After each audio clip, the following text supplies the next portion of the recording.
રાજ્યમાં ઠંડીનો ચમકારો જોવા મળી રહ્યો છે। છેલ્લા થોડા દિવસોથી ઠંડીનો પારો ગગડતા ઠંડીનું મોજું ફરી વળ્યું છે। કચ્છના કોલ્ડ સિટી ગણાતા નલિયામાં 12 ડિગ્રી જેટલું તાપમાન જોવા મળી રહ્યું છે, જ્યારે કચ્છના પાટનગર ભુજમાં 17 ડિગ્રી જેટલું તાપમાન નોંધાઈ રહ્યું છે।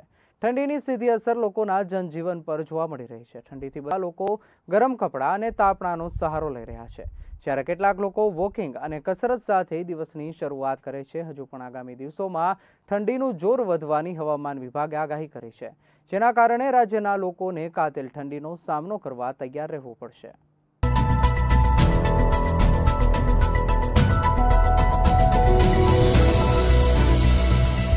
ઠંડીની શરૂઆત થઈ ગઈ છે અને શિયાળાની ઋતુ એટલે એમ કહી શકાય કે તંદુરસ્તી આખા વર્ષ માટે ભરી લેવાની ઋતુ।